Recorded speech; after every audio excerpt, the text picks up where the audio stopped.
Bonjour, bonsoir, je me présente, je suis Vince David Kapala. Dieu m'a fait grâce, je voulais partager avec vous cette vidéo. Il est 4 h du matin, je n'ai pas dormi, j'ai lisé la Bible et j'ai compris une chose par rapport à tout ce qui se passe aujourd'hui. Aujourd'hui, il y a un coronavirus qui met mal à l'aise tout le monde, qui met en panique tous les présidents, tous les grands du monde. Aujourd'hui, tout s'est arrêté. Lorsque je regarde la télé, je vois il y a des présidents qui ne peuvent même pas voyager avec leur jet là garé à l'aéroport. Ils ne peuvent même pas l'utiliser. Je vois les riches avec leurs voitures, nouveaux modèles. On voit des Rolls, on voit des Ferrari en train de prendre des poussières. Ils ont nulle part où aller. Aujourd'hui, tout s'est arrêté. Personne ne fait quoi que ce soit. Nous sommes tous confinés à la maison avec la famille. Qui pouvait croire que cela pouvait arriver? J'ai béni le Seigneur parce que nous avons eu cette chance-là, cette grâce. Pendant que nous sommes vivants, pendant que nous sommes encore jeunes, nous avons eu le temps de voir cet événement. Parce que je vous assure, bien aimé, cet événement restera dans l'histoire de ce monde. Ce que vous voyez là, c'est une grande histoire. Ça restera. Les enfants de nos enfants, ils liront cette histoire. J'aimerais partager quelque chose avec quelqu'un qui me suit aujourd'hui.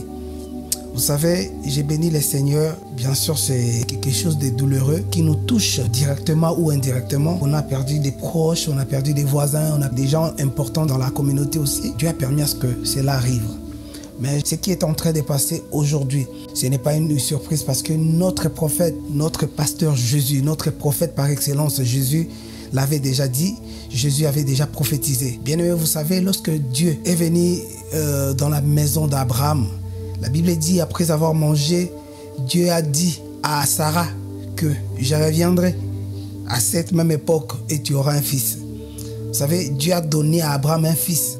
Croyez-moi que ce moment-là, lorsque Dieu a sorti ses paroles, et Abraham a écouté ses paroles, depuis ce moment-là, Abraham avait déjà Isaac. Il manquait que la manifestation d'Isaac.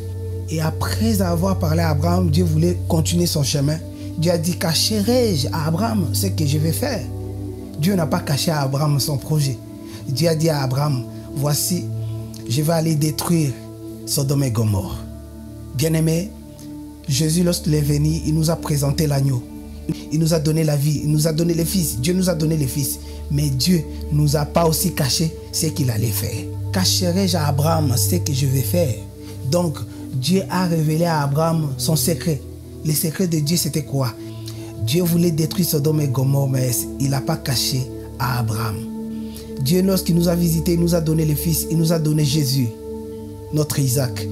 Il nous a avertis aussi, il reviendra pour nous prendre, pour détruire ce monde. La Bible dit, voici notre Seigneur Jésus est assis à la droite du Père et il intercède nuit et jour pour nous. Là maintenant c'est l'image d'Abraham qui intercède pour Lot, afin que la colère de Dieu ne puisse pas s'abattre sur la maison de Lot, mais Dieu puisse épargner Lot. Bien-aimé, Jésus-Christ sur la croix, ce qu'il a fait, les sacrifices que Jésus a fait intercèdent pour nous. C'est ça qui fait en sorte que nous n'allons pas subir la colère de Dieu, mais nous serons épargnés. Pendant que Dieu va détruire ce monde, nous serons épargnés. Si seulement tu es une église, l'église c'est la femme de Jésus. Dieu ne veut pas que son église puisse voir sa colère. Lorsque la colère de Dieu s'abattra dans ce monde, sur ce monde bien-aimé, personne ne pourra échapper. Personne ne pourra échapper. Tout le monde qui sera sur terre verra ce que Dieu va faire. Bien-aimé, c'est le moment. Nous exhortons à tous nos bien-aimés, à toi frère. C'est le moment de respecter la parole de Dieu. Toi qui pries, c'est le moment bien-aimé d'abandonner tout ce qui t'empêche de suivre Jésus. C'est le moment d'abandonner tout ce qui t'empêche d'avancer avec Dieu. C'est le moment de mettre du sérieux dans sa vie. Donne ta vie à Jésus, bien-aimé. Toi qui nous écoutes, toi qui me suis là où tu es à la maison, toi qui me suis partout où tu es, je sais moi où tu es, mais donne ta vie à Jésus. C'est le moment. Bien-aimé, au temps de Noé a prophétisé, Noé a prêché et les gens voyaient Noé comme un fou. Les gens voyaient Noé comme un vieux qui est dépassé. Les gens voyaient Noé, si c'était aujourd'hui, les gens allaient dire même que Noé a un problème psychologique. Si c'était à notre temps, les gens allaient se moquer encore plus de Noé. Bien aimé, Noé a annoncé, Noé a prophétisé la pluie. mais les gens se moquaient de lui. Les gens pensaient que Noé blaguait. Les gens pensaient que Noé n'avait pas la capacité de faire ce qu'eux, ils faisaient. Les gens pensaient que Noé, il ne pouvait pas boire comme eux. Les gens pensaient que Noé, il ne pouvait pas avoir tout ce qu'eux, ils avaient. Bien aimé, les gens se moquaient de Noé. Mais la Bible dit, Noé les a appelés encore. Ces gens-là se moquaient encore de Noé. Mais lorsque Dieu a fermé l'arche, c'était impossible. Même Noé lui-même ne pouvait plus ouvrir l'arche. Dieu a détruit ce monde. Bien-aimés, ce que nous sommes en train de vous dire là, pendant beaucoup de temps, c'est l'évangile que vous attendez, vous écoutez pendant beaucoup de temps, bien-aimés, ce n'est pas du blabla, ce n'est pas de mensonge, c'est des choses vraies. Pendant que les hommes de Dieu prêchaient qu'il y aura des temps difficiles, pendant que Jésus dans Matthieu 24, Jésus nous dit il y aura des temps difficiles, les gens se moquaient, les gens voyaient comme si c'était une blague. Mais aujourd'hui, Dieu t'a donné cette grâce. Aujourd'hui, Dieu a fait en sorte que les gens puissent comprendre. Moi, j'ai béni le Seigneur pour cette pandémie. Ça va permettre à beaucoup de gens de comprendre que ce que nous prêchons, c'est la vérité. Que la parole de Dieu restera la vraie, la vérité parfaite. Bien-aimés, personne n'a pu tromper Dieu. C'est que vous attendez, c'est que cette parole que vous attendez aujourd'hui, cette vidéo que vous attendez aujourd'hui, un jour, vous chercherez à la voir, mais vous ne l'aurez plus. Bien-aimé, c'est le temps de donner sa vie à Jésus. C'est le temps de se donner à Jésus. C'est le temps d'apprendre, de comprendre les choses de Dieu. C'est le temps de chercher la connaissance de la parole de Dieu. C'est le temps de chercher l'enseignement, la vraie parole, d'écouter la vraie parole. Fini les prédications de mariage. Fini les prédications comment vivre, comment réussir son mariage. Oui, bien-aimé, c'est bien. Je peux te prêcher comment réussir son mariage sur cette terre. C'est bien, bien-aimé. C'est bien de réussir son mariage. C'est bien. D'ailleurs, j'encourage. Mais bien-aimé, on peut te prêcher comment réussir son mariage sur cette terre. Si tu réussis ton mariage sur cette terre, es-tu sûr de réussir aussi ton mariage céleste? C'est bien de réussir le mariage terrestre. Est-ce que tu te poses la question comment réussir ton mariage céleste avec l'homme de ta vie, avec celui qui s'est donné pour toi, Jésus-Christ? Il viendra prendre son épouse. Es-tu l'épouse de Jésus? Une église, ce n'est pas nos bâtiments. Aujourd'hui, on prie à la maison, on prie partout où on veut. Aujourd'hui, on ne peut plus se réunir comme autrefois dans nos bâtiments. Mais l'église existe. Lorsqu'on parle de l'église, corps du Christ, c'est l'église, c'est les gens, c'est l'ensemble des gens où habite la crainte de Dieu, les gens qui ont compris les choses de Dieu, les gens qui ont l'enseignement, bien aimé, les gens qui ont passé par la circoncision du cœur. Je suis dans Josué 5, verset 2. En ces temps-là, l'Éternel dit à Josué, fais-toi des couteaux de pierre et circoncis de nouveau les enfants d'Israël. Une seconde fois, Josué se fit des couteaux de pierre et il circoncis les enfants d'Israël sur la colline d'Aralot. Voici la raison pour laquelle Josué les circoncis. Tout le peuple est sorti d'Égypte, les mâles, tous les hommes de guerre étaient morts dans le désert pendant la route après leur sortie de l'Égypte. Tout ce peuple sorti d'Égypte était circoncis. Mais tous les peuples nés dans le désert pendant la route après la sortie d'Égypte n'avaient point été circoncis.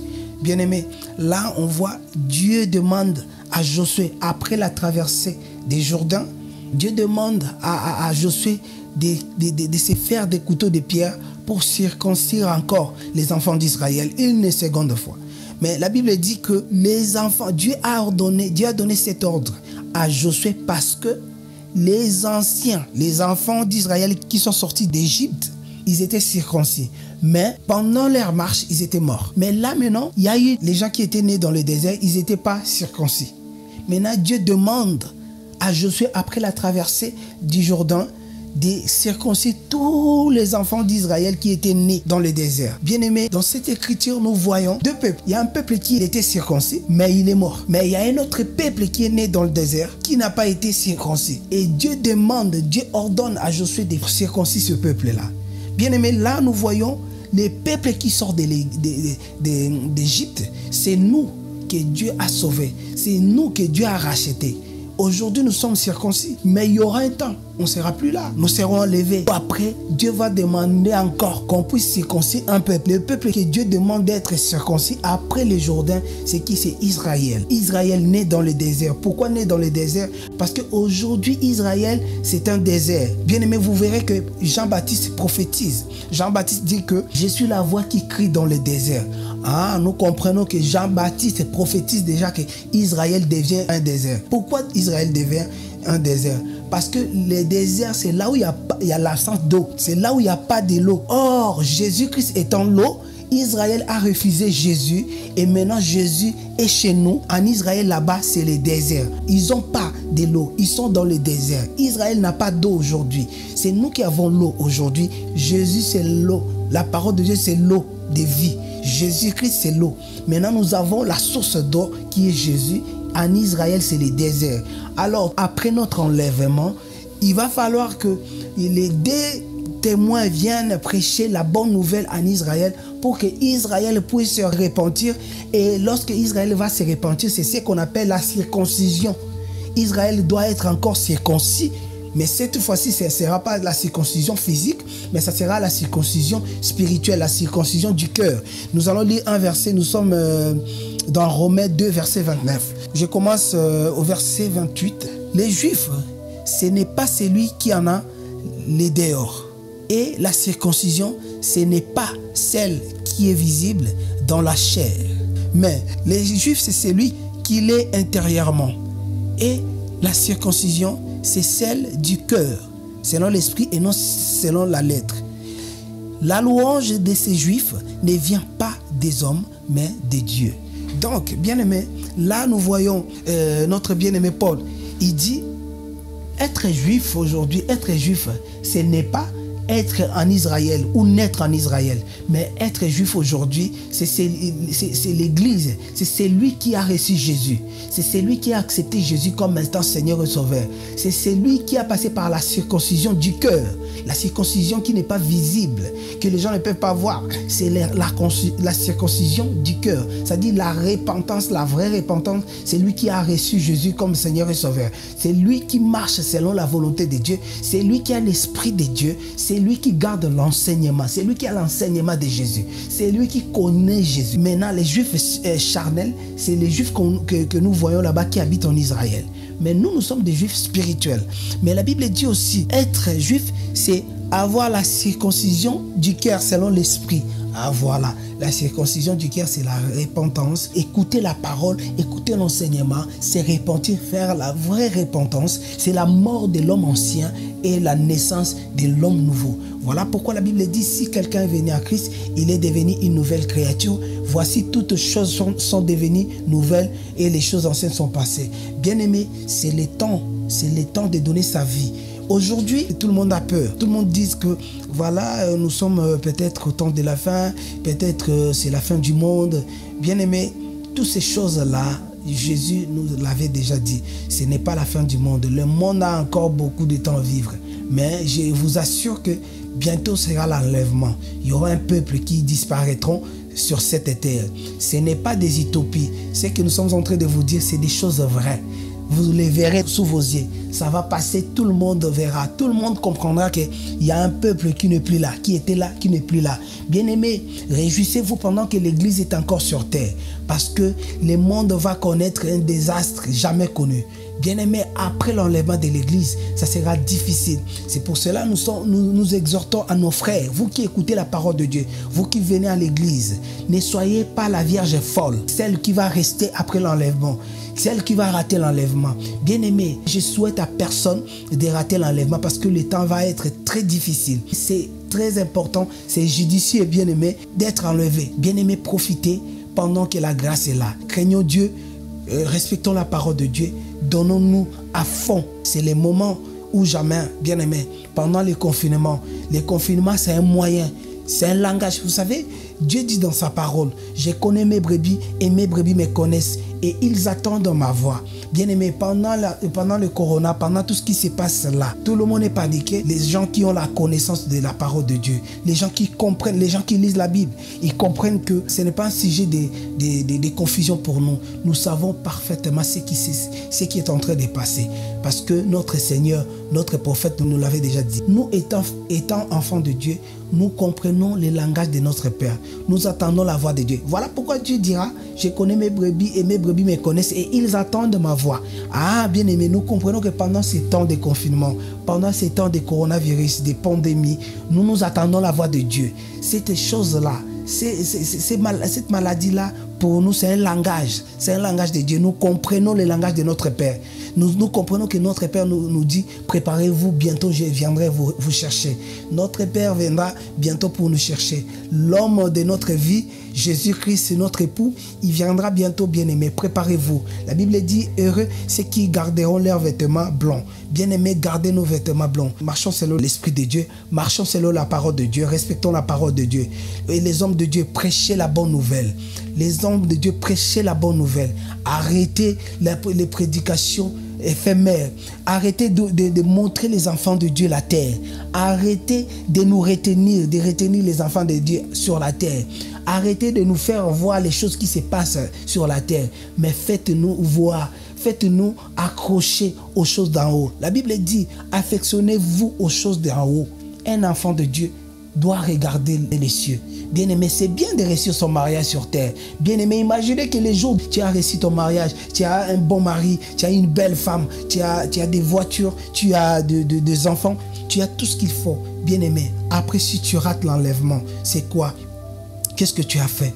Qu'est-ce que tu as fait? Tu as tout gagné dans ce monde. Et après si tu rates l'enlèvement, ça ne sert à rien, bien-aimé. À quoi sert bon de gagner tout ce monde et de perdre son âme, bien-aimé? Si Dieu te donne tout ce que tu as besoin, si Dieu te donne le mariage, si Dieu te donne le voyage, je ne sais pas quoi, si Dieu te donne l'argent, tu deviens même millionnaire aujourd'hui.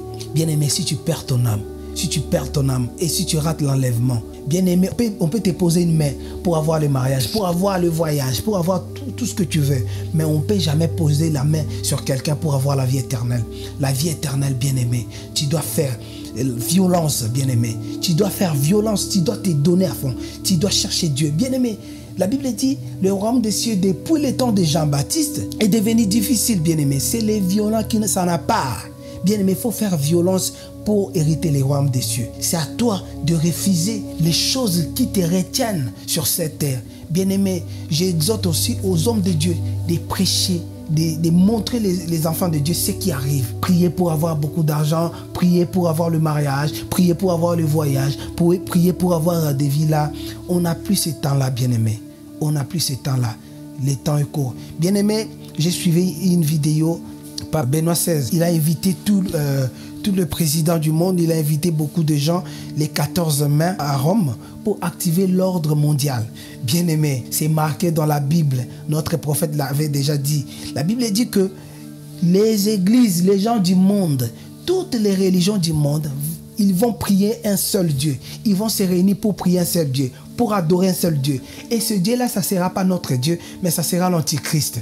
Bien-aimé, le monde est en train de se préparer. Il a affirmé même qu'ils ont déjà signé avec un imam de musulmans. Dans ces choses-là, toutes les églises déjà, toutes les religions maintenant, ils commencent à se réunir déjà pour préparer le culte pour l'Antichrist. Mais je voulais te dire, bien-aimé, sache que Dieu ne permettra jamais que son église puisse se prosterner devant l'Antichrist. Son église, l'église de Dieu ne peut pas adorer l'Antichrist. Voilà pour la raison pour laquelle que Dieu va venir chercher son église avant que toutes ces choses arrivent. Bien-aimé, avant que cette loi se mette en vigueur, l'église doit être enlevée. Nous serons déjà enlevés. Bien-aimé, nous n'avons plus de temps. Bien-aimés, rachetons le temps car les jours sont mauvais. Profitons, bien-aimés, pendant ces temps de confinement.